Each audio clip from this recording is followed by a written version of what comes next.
Support for this podcast comes from the Central Valley Journalism Collaborative, connecting communities with the resources, infrastructure, and networks to ensure a vibrant local free press. From KVPR in Fresno, this is Central Valley Daily. Happy Friday, it's August 22nd. I'm Elizabeth Arkalian. Fresno State's football team kicks off its season this Saturday. The team is featuring many new players and a brand new coaching staff. We want to win, and we understand that in winning you can't cut corners. If you're going to be championship level, you have to do it right. The team's offensive coordinator gives us a preview of the season in just a moment, but first, today's headlines. Get ready to line up at the ballot box this November. California lawmakers have given the green light to a special election on congressional redistricting. Governor Gavin Newsom proposed the measure to support Democrats. It's in response to redistricting maps that were just passed in Texas and would presumably support Republicans. Kern County civil rights leader Dolores Huerta tells KVPR she supports the measure. And they're trying to save the people in California by making sure that we can have Democrats in control of the Congress to reverse all of these negative actions that our Republican Congress is doing right now. She blames Republicans in Congress for cutting Medicaid funding, reducing food stamp benefits known as SNAP, and cutting back funding for schools. The election is expected to happen on November 4th. And California's House District 13 could turn a little more blue as voters head to vote on redistricting. That's a swing district currently held by Democrat Adam Gray of Merced. But some voters, like Danielle Wood of Merced, are already opposing the decision to reshape districts. Wood squarely blames Governor Newsom. California, why are we doing this all of a sudden? Tit for tat. Oh, if you can do it, we can do it. Well, voters voted at one time that was not legal to do, and now it's like he wants to change things. Lindsay Crawford's a professor at UC Merced. She has mixed feelings. I like the heart behind the idea and the brazenness of it, but I feel like it's also stooping down to their level. We can't argue against it and also do it. She says she would rather lawmakers focus on other urgent problems like funding for university systems like the UCs and CSUs. And staying with politics, a new survey on possible presidential contenders from the Citron Center at UC Berkeley shows that California voters are warming up to Governor Newsom. Meanwhile, former Vice President Kamala Harris is struggling to gain traction in her home state. The poll finds a quarter of respondents would vote for Newsom if the 2028 presidential primary were held tomorrow, while only a fifth of respondents chose Harris.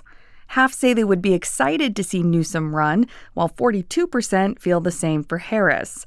Sacramento State political scientist Wesley Hussey says Newsom's visibility helps explain the difference.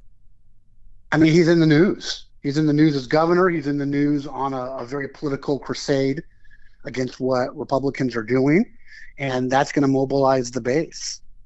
Hussey adds that many Democrats still blame Harris for losing the 2024 presidential election and doubt she can make an effective candidate.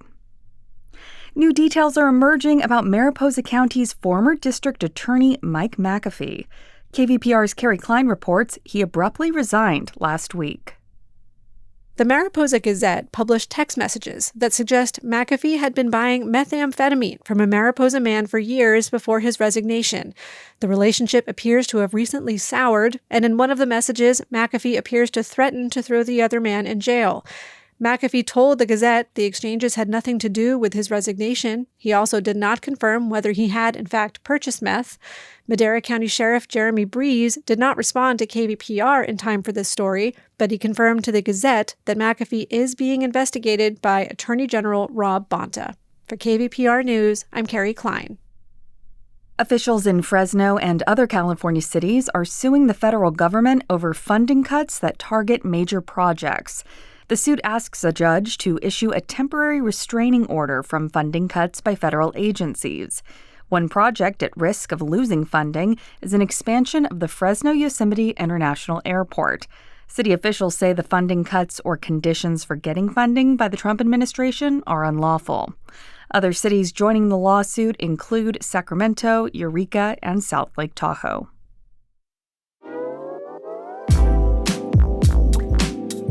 There are now less than 2 weeks to buy your ticket to KVPR's $10,000 drawing. September 2nd is the deadline to enter and support the station you listen to. We only sell 800 tickets, and we've already sold more than half of those. So don't wait any longer. Visit kvpr.org/10K today. And now to our main story. Fall is less than a month away, and soon the leaves will be turning, the temperatures will drop, and football season will be in full swing.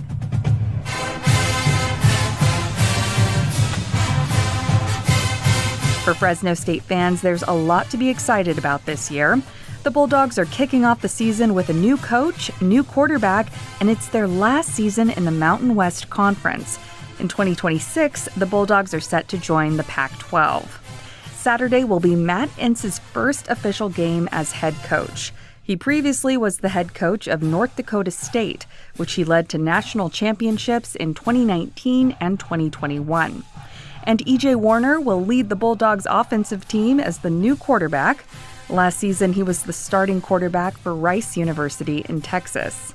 To get a preview of the Bulldogs' strategy going into this season, our producer Jonathan Linden headed down to Valley Children's Stadium. There, right after the team had finished up morning practice, Jonathan spoke with offensive coordinator Josh Davis. Coach, this is your first season at Fresno State. Before this, you were coaching at the University of South Dakota, and before that, a smaller university in Iowa. What does it mean for you to be coaching at a Division I FBS school? It means a lot. A program like Fresno State, out here on the West Coast in the Mountain West Conference, a program that has a rich tradition of success, a culture of winning. It's an honor to be able to have my title at this institution, and now we got to go play good football.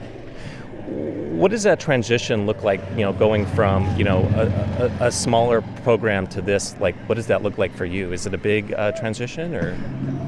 Yes and no. Football's 11 on 11, so it's the same game, no matter what level you're at. I do think the brand of ball is something that I need to pay attention to. What is it like being on the road in Boise? What is it like being on the road at San Jose and these Mountain West schools? I don't have experience with that, so that growth is going to have to happen really quickly for me. Just how tough are those environments, and how hard is it to win on the road in this league? What is the identity of the defenses here on the West Coast, because I do think that will be different, and just making sure that we're prepared to adapt and change however we need to win football games. The season is quite a shakeup for Fresno State football. You're here as part of head coach's Matt Entz's first season with the team.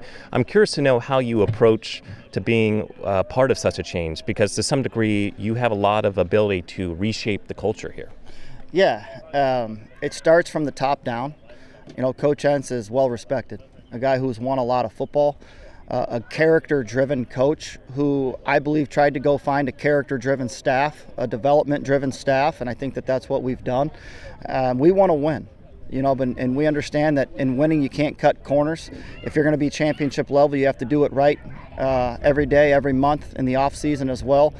So I really appreciated that when he gave me a phone call, that just his history of knowing who he's been in years past. And like I said, we have a culture here that's very rich. The Fresno community expects a good product, and we understand that. That challenges us, but it's also a blessing. You don't want to work the other way and try to get a community to start supporting you. So we love the community support. Now, like I said, we got to put a good product on the field. I think a lot of folks just think the football season starts in August, but there's a lot of preparation that goes into getting the season kick-started, correct? Yeah, when we got here in January, we had to finish up some recruiting. I did that before we hired the rest of our staff. February came around, and you're developing relationships with the current locker room and meeting and diving and pouring into those guys. And March you're into teaching the game and into spring ball, and then summer is a big 2026 recruiting for us. But yeah, it's a full-time job. On Saturday, you and the team will head to Lawrence, Kansas to play the Kansas Jayhawks. They're a Big 12 conference team. Last year, they won some big upset games against BYU and Iowa State. What are your thoughts heading into this game in Kansas?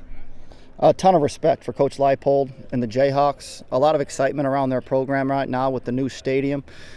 Big 12 program, season opener. It'll be a great environment for us to be challenged and see where we're at as a football team. So you're the offensive coordinator. This year, the starting quarterback is E.J. Warner. It's his first year here. He was previously with Rice and Temple. What kind of work goes into preparing a new quarterback for a season? Yeah, I think you got to recognize his strengths early, and I think we've done that, and he has a lot of strengths, both mind and body. Heck of a football player. So picking him up and meeting him with where he's at and developing a relationship of trust is really important, not trying to change the way he plays the game, but trying to adapt to the way he sees things, and how can that fit with the structure that we're trying to implement on offense, and I think we've done that. EJ's been great, been a breath of fresh air, as well as Carson Conklin, who's a new member of our football team, and Jaden Mandel's a really good player for us as well. So what is your overall goal this season with the Bulldogs? To play in a way that reaches our potential. If our potential is to pursue a national championship, then I'd like to perform at that level. Get an early evaluation in these preseason, not preseason, but non-conference games to evaluate where we're at as an offense. What are our strengths and weaknesses, and how are those showing up on Saturday afternoons, and build competitive game plans from there. So as we mentioned, this is your first season at Fresno State. I'm curious, you just moved here earlier this year. Has there been anything particular that has surprised you so far about your time here in the Central Valley? Not that it's a surprise. My wife and I have both recognized the quality of people in the communities, both Fresno and Clovis. We live over in Clovis, but really quality people who are blue collar and work ethic oriented, and that stems into our football program as well. We really appreciate that as we settle into calling this place home. All right, Coach Davis, thank you so much for your time. Thank you. That was producer Jonathan Linden speaking with Josh Davis. He's the offensive coordinator for Fresno State's football team. The Bulldogs will start their season on the road in Lawrence, Kansas on Saturday. They'll be playing the Kansas Jayhawks. Kickoff is at 3:30 Pacific Time. Both Fresno's Fox 26 and Bakersfield's Fox 58 will broadcast the game. And next week on August 30th, the Bulldogs will have their first home game of the season against Georgia Southern. And that is today's show. Today's episode was produced by Jonathan Linden and KVPR with support from the Central Valley Journalism Collaborative. I'm Elizabeth Arkalian. Have a great weekend.